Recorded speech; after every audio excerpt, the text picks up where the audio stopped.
The store was full of glitz and glamour, glass displays, soft lighting reflecting off polished surfaces. It was all designed to make customers feel like they were part of something grand, almost elite.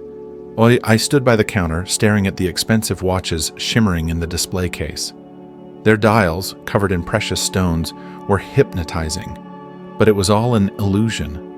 Hypocrisy and disdain hid behind the polite smiles of the salespeople. The salesman, a middle-aged white man with a clean-shaven face, gave me a look that made my skin crawl. His lips twisted into a contemptuous smirk as he took my credit card. "I'm sorry, sir, but I need to check your credit card. It's standard procedure," he said, tilting his head as if apologizing. But his eyes said something completely different. His words were laced with venom, just like his smile. "My name is Jason Miller, and I'm a successful businessman. I'm used to people looking at me with suspicion. A wealthy black man makes them feel conflicted. They want to believe my success is a fluke, a mistake that can be quickly corrected.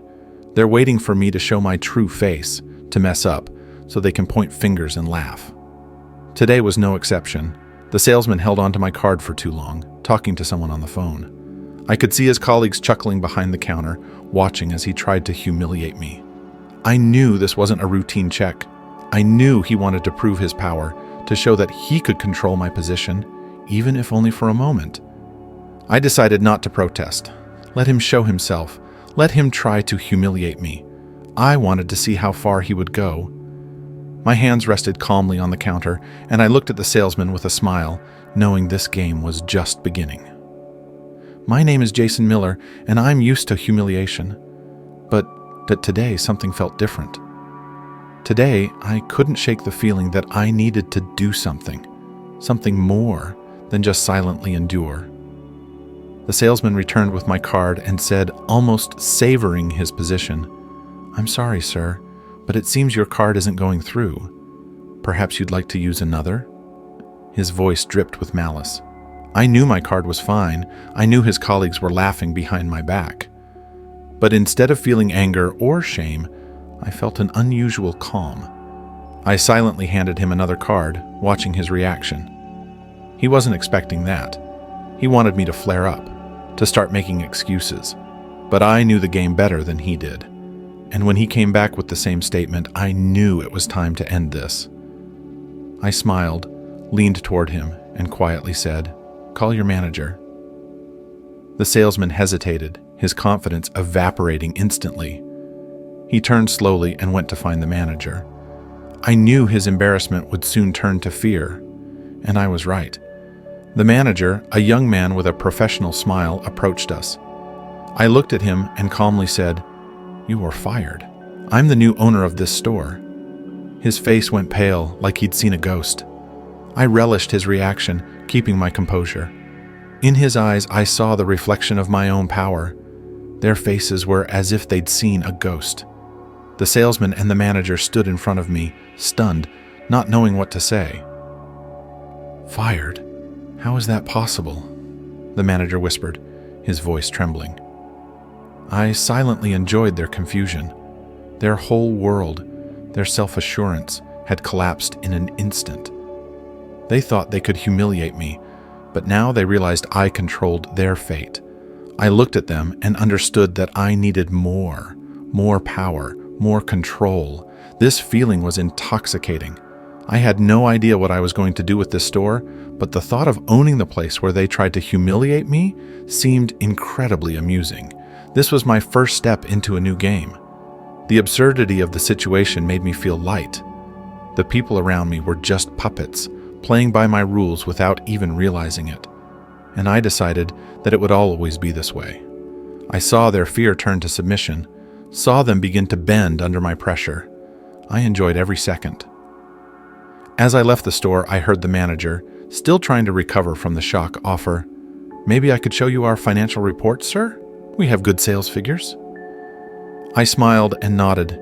In his eyes, I saw hope, that he might save his job, his life. I knew he would do anything I said. This was my new game, and I was its master. I sat behind my new desk in the manager's office, leaning back in the leather chair, watching my employees. Their heads were down, eyes cast to the floor, as if they were afraid to make a wrong move. It seemed like each of them was afraid of ending up in my position. But I knew it was just a facade. Deep down, they hated me, dreamed of making me look like a fool, of humiliating me, just like they tried to do on my first day. My name is Jason Miller, and I'm used to challenges. I came here to prove to them that a black man could be successful and wealthy, but instead of respect, I received disdain and mockery.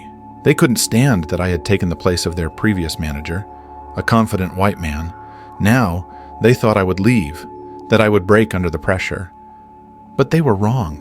I knew they were still hoping to set me up, to make me a laughingstock.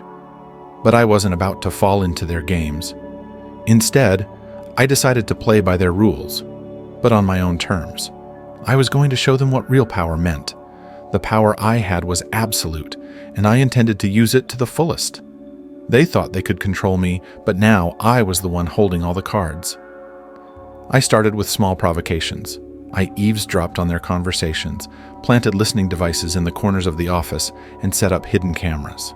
They didn't realize that every move they made, every word they said, ended up on my desk. I knew everything about them: who was sleeping with who hated who was stealing from the register. Their lives were open books, and I was the author of their new story. One day, as I walked past the employees, I noticed Anna, one of the saleswomen, talking about me with a colleague. "He's just a show-off," she whispered. "Does he think we're afraid of him? If we want, we can get rid of him." I smiled and kept walking, knowing that Anna had just signed her own sentence without even realizing it. Soon, I knew more about them than they knew about themselves. I knew their fears, weaknesses, and hidden desires. I played with them like puppets, relishing my power. It was like a chess game, where every move was calculated, every step led to victory. But I wasn't going to stop. I wanted more. I wanted to see them break.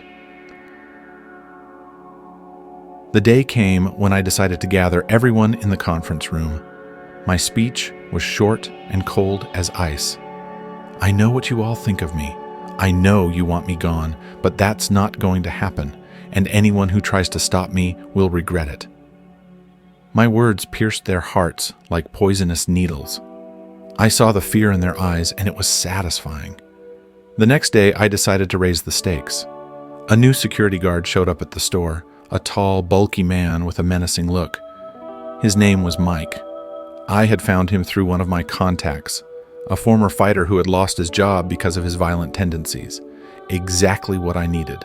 Mike knew how to handle problems and wouldn't hesitate to use force. He was my answer to the employees' attempts to undermine my authority. Mike immediately started laying down the law. He watched every move, made sure everyone was doing their job. When someone tried to slack off, Mike would appear out of nowhere, like a shadow. He did it without words. His presence spoke for itself. People were afraid of him, and that was exactly the effect I wanted. One day, when Anna tried to leave work early, Mike grabbed her by the arm and effortlessly threw her back behind the counter. She looked at him, stunned, but said nothing. The scene was so absurd that I couldn't help but laugh. I watched it all through the camera, and it brought me genuine pleasure. People need to know their place, and if they forget, they need to be reminded. In that moment, I realized I had found a way to enjoy power. This was my new game, my own psychological warfare. I was no longer the victim. I had become the predator. And every time I saw the fear in their eyes, I felt like I was winning. The more I learned about my employees, the clearer it became that many of them didn't deserve to work in my store. They were pathetic, envious, and deceitful. At first, I thought I would fire them all, find new people, but soon I realized that was too easy. Where was the pleasure in that? I concluded that instead of getting rid of them, it was better to use their weaknesses to my advantage. I started paying close attention. Surveillance cameras and listening devices became my eyes and ears. Every day, I learned something new about my subordinates. For example, I discovered that John, one of the salesmen, had a gambling problem. He often stayed late after work to place bets online. I watched him through the cameras and saw him lose money, time after time. His eyes were filled with longing and despair. I knew this was my chance.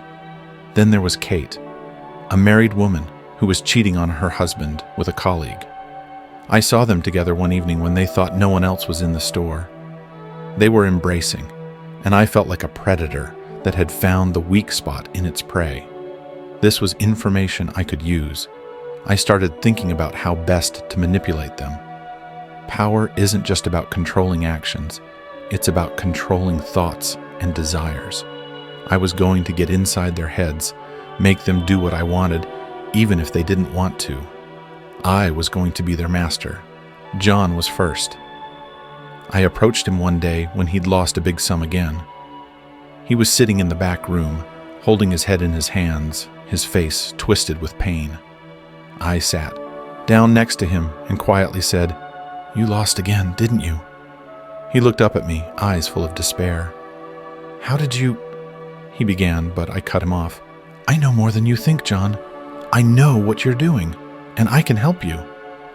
My words were calm, but there was a hidden threat in them. He understood that. I offered him a deal. I would make sure he won, but in return, he would do what I asked. At first he resisted, but soon he realized he had no choice. I had him in my hands, and he did everything I asked. Kate was more complicated. She was afraid her husband would find out the truth. I knew that was her weak spot. One day, I approached her and said, "I saw you with Tom. I think your husband would be interested to know about that." Her face went pale, and she started to stammer, trying to make excuses. But I wasn't listening. "You will do what I say, and your secret will stay safe." Kate was forced to follow my orders. I saw her tremble with fear every time I approached her. It brought me a strange satisfaction. I controlled their lives, their thoughts, their actions. I was their God, their judge and executioner. I felt powerful, omnipotent. One day, I gathered them all in one place. I stood before them, watching them squirm, trying to avoid meeting my gaze. They knew I controlled their lives, but they didn't know how much. I enjoyed that power. I began to speak, revealing what I knew about their lives. I saw fear take hold of them as they realized I was in control of everything. "You, John," I started, pointing at him. "Gambling, debts. You think you can hide from your problems, but I know everything." John turned pale, his hands shaking. I turned to Kate. "And you, Kate, do you think your infidelities will remain a secret? No, they are my secret, and I decide when to reveal it." They were scared, and that was what I wanted. I had made them my puppets, and they knew they couldn't do anything about it. Their lives were in my hands, and I reveled in that feeling. "You can't do this to us. It's illegal," someone shouted from the crowd. I turned and saw it was Tom. He stood with his arms crossed, his face showing determination. I laughed. "Illegal? In this world, there is no law if you have money and power. Remember that, and maybe you'll live a little longer." My cynical remark shocked them, but I didn't care. The law is for the weak, and I was strong. I've always been fascinated by how people hide their true selves. They put on masks, play roles, pretend to be someone they're not. In society, they behave like upstanding citizens, restrained and polite. They smiled at me as I walked by, nodded in greeting, acted like they supported me. But I could always see their true faces, knew what they were really thinking. Hypocrites. The more I learned about them, the less respect I had. I watched them, with their fake smiles and phony conversations, and understood that their masks meant nothing. They were cowards hiding behind a facade of respectability. But I decided the time had come. Time to show them that their masks were useless. Time to take off the masks and see what they really were. My plan was simple. I organized a series of parties for the employees. I called it team building, and everyone immediately agreed. Under this pretext, I threw parties where alcohol flowed freely. People relaxed, let their guard down, and the masks came off. I saw them become their true selves, greedy, lustful, cruel. They thought no one was watching, that they could be themselves, but they were wrong. The first party was just a test.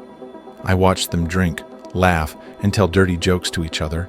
They didn't know I had installed cameras all over the place, recording their every move. They thought this was their secret life, their little secret, but I knew everything. At the second party, I began to provoke them. I kept the alcohol flowing, pushed them to do what they wanted. Soon, the atmosphere heated up. People started flirting, arguing, showing their true colors. I watched, with a smile. They were my puppets, and I was pulling the strings. At one of these parties, I decided to put on a real show. I gathered everyone in the hall and said, "Let's see how we have fun." I turned on the projector, and a screen appeared on the wall. People laughed, thinking it would just be photos or funny videos. But when they saw themselves on the screen, their laughter stopped. They saw themselves, drunk and reckless, doing things they would never do in front of others. Faces turned pale, laughter turned to whispers, then dead silence. They realized their masks had been torn off, that I knew everything about them. Their dirty secrets were exposed, and I relished the moment. At the end of the party, I approached each of them, one by one. I whispered in their ears, "I know who you really are, and if you try to cross me, I'll show this to everyone." I saw the fear in their eyes, and that was exactly what I needed. They understood that now I controlled not only their actions, but their thoughts, their lives. They had become my puppets, but there was one scene that gave me special pleasure. When one of the employees, Tom, realized his actions were being recorded, he tried to snatch the phone from my hands. I effortlessly tossed a tray of drinks at him, spilling it all over the floor, and watched as he slipped and fell. His face twisted in pain and humiliation. It was so ridiculous that I couldn't help but laugh. These people were pathetic, and they deserved everything that was happening to them. They thought they could hide their true nature, but I knew there's nothing funnier than the truth. They were slaves to their desires and fears, and I was their master. This was my game, and I enjoyed every moment of it. People love to talk about morality, about what's right and wrong. They preach high ideals, claiming they act according to their conscience. But I knew that morality was just a mask people wore to make themselves look better. In reality, they're ready to betray their principles for personal gain. I saw it every day. Salespeople who smile at customers while cursing them behind their backs. Managers who promise one thing but do another. They're all hypocrites. So there I stood in my office, watching my employees as they wandered around the store. They thought morality and principles were the foundation of their lives, but I knew better. I knew that if you offered them enough money, they would abandon everything they claimed to hold dear. They would betray each other, their friends, their families, everything for money. I decided to prove this to my employees. I wanted to show them that their morality was just an illusion, that their principles meant nothing when real money was at stake. I wanted to see them break, to see their faces contort with pain and fear as they realized their principles had been betrayed. I started small. First, I bribed people to do minor favors, to break the rules. Someone would take items from the store without paying. Someone else would stay after hours to do some tasks for me. Nothing serious, but I could see them gradually getting used to it, how money clouded their judgment. Then I raised the stakes. I started paying them for information, for lies, for betraying their colleagues. They began with small secrets, who was seeing whom, who was talking behind the boss's back. But soon I started demanding more. I wanted to know every step they took, every word they said, and they told me. For money, they were willing to sell anything. Mike, in particular, was vulnerable. He had debts, and he was willing to do anything to get rid of them. I gave him money, but on the condition that he would tell me all his colleagues' secrets. He agreed without hesitation. His eyes lit up when he saw the money. I knew he wouldn't stop at anything to get it. "Do you know what they think of me?" I asked him one day. Mike hesitated, but finally answered, "They think you're too harsh, but they're afraid of you, Jason. They think you're, how should I put it, a monster." I smiled. "Good. Now tell me, what do you think of me?" Mike looked me in the eyes, and I saw his face tense. "I think you pay well," he replied. That was all I needed to know. The day came when I decided to conduct a real experiment. I offered Mike a large sum of money to set up his best friend, Jack. It was a test, and I wanted to see how far he was willing to go for money. Mike hesitated, his face twisted in agony, but eventually he agreed. I saw the fear in his eyes, but he did it anyway. He betrayed his best friend for money. Mike approached Jack while he was stacking shelves. I watched them through the cameras. Mike started talking about new shipments, about needing to place new orders. Jack didn't understand what he was getting at until Mike tripped him.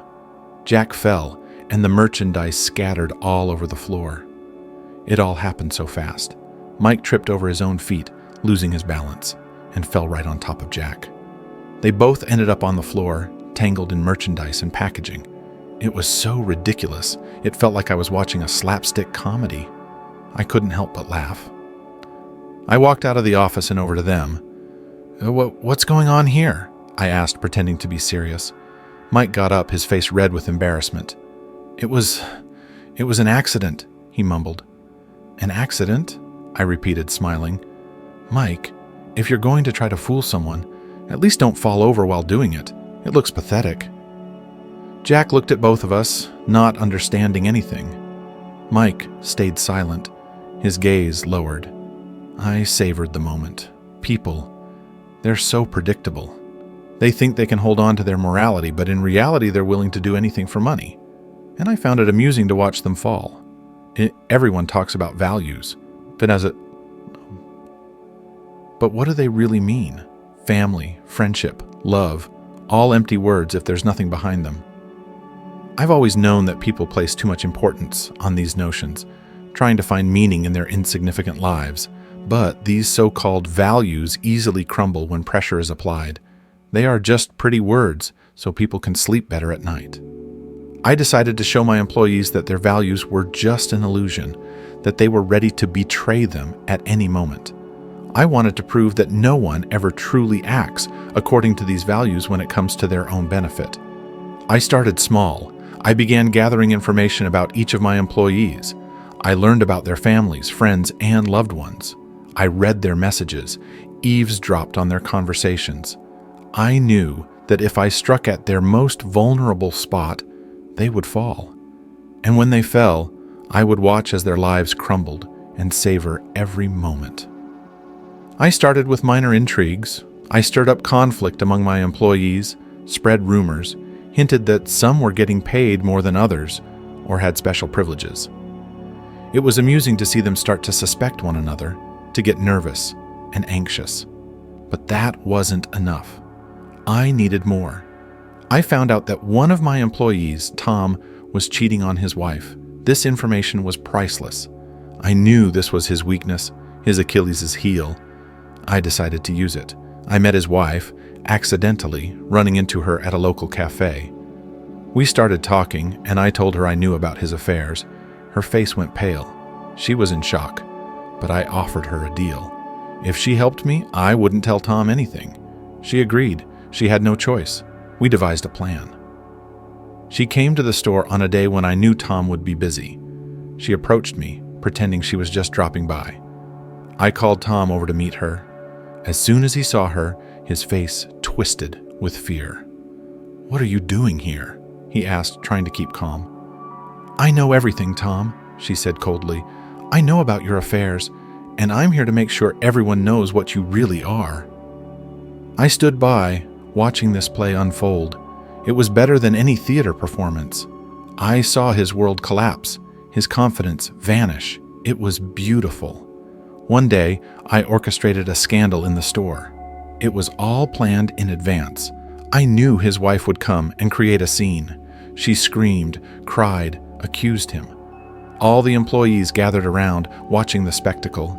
They didn't know what to do. Tom stood in the middle of the store, his face as white as chalk. He didn't know what to say. "How could you?" she screamed. "How could you betray our family, our values?" Tom didn't respond. He was shattered, his reputation ruined. He tried to explain himself, but no one listened. Everyone looked at him with disdain and condemnation. I savored the moment, but I didn't stop there. I decided to reveal the truth. I told everyone that this was just an experiment to show how easily someone's life could be destroyed. "You all think you know each other," I said. "You all think values matter, but in reality, they mean nothing. One little secret, and your life is ruined." When one of the employees, trying to defend Tom, said, "This is wrong. You can't do this to us," I laughed. "Defending him? Sure. Tell that to your wife when she finds out about your little secrets." The whole store erupted in laughter. People laughed at their own downfalls because they didn't know what else to do. That was the moment I realized my game had achieved its goal. Their values meant nothing. You think you can play with people and get away with it? Maybe I used to think so. I loved to manipulate, to pull the strings and watch people break under pressure. But now I understood that my game was nearing its end. I could feel the tension building, my employees becoming more cautious with each passing day. They whispered behind my back. Their looks grew suspicious. I knew they were plotting something, and it amused me. My game was approaching its finale. The only question was who would come out as the winner. I was ready for anything. I had installed cameras everywhere, recorded their every move. I knew they couldn't do anything without falling into my trap. I was prepared to expose their schemes and destroy them if necessary. But one of them, John, turned out to be smarter than the rest. I noticed he avoided my cameras, never spoke out loud, only whispered in ears. He gathered everyone and proposed a plan to get rid of me. They planned to set me up using my own methods. It was a bold attempt, but I knew about it. I watched them from the shadows like a spider watching its prey in a web. I decided to let them play. I wanted to see what they were capable of, how far they would go to beat me. I decided it was time to play along. They thought they could outmaneuver me, that I wouldn't notice their attempts, but I knew everything. I saw John whispering with other employees, passing notes, meeting in secret places. They were crafting a plan, preparing to set me up. They thought I didn't know. One day, passing by the storeroom, I overheard John talking to Kate. "He thinks he controls us, but we'll make him regret it. I found a way to bypass his cameras. We'll do everything quietly and quickly." I couldn't help but smile. They thought they could deceive me. Naive. They didn't know I was listening to their every word, that I knew their plans. I decided to let them feel like winners, to let them believe they had a chance. I wanted to see their faces when they realized I knew everything from the start. The day came when they made their move. John approached me, his face calm, but his eyes burned with determination. "Jason, we have a problem. Some of the employees are unhappy. They're planning a strike." I pretended to be surprised. "A strike? Over what?" "Over you. You're pushing them too hard, and they can't take it anymore," John replied. I nodded, feigning concern. "Well, I think we should discuss this with the others. Gather everyone in the conference room." John smirked, thinking his plan had worked. They all gathered together, expecting they could corner me, not knowing they had walked into my trap. I walked into the conference room, and all eyes turned to me. The room was filled with tense silence. I could see them nervously glancing at each other, John standing at the front, like the leader of their revolt. I walked over to the table where my laptop sat and turned on the projector. "You think you can fool me?" I began, watching their faces twist in shock. "You think I didn't know about your plans? Take a look at what I've recorded." The screen lit up with recordings, videos of their meetings, audio of their conversations where they discussed getting rid of me.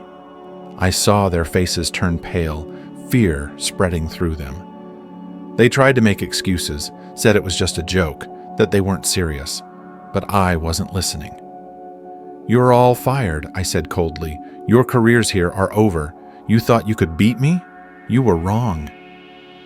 As I finished my speech, one of the employees suddenly pulled out a cake with the words, "Congratulations, you won," written on it, and started singing. The whole office joined in, as if it was some kind of celebration. I couldn't help but laugh. It was absurd, utterly absurd, but it was my absurdity, my game. They thought I had lost control, that I'd gone mad, but in truth I was enjoying the moment. I knew I had won, even if it was a Pyrrhic victory. They were puppets, and I pulled the strings to the very end.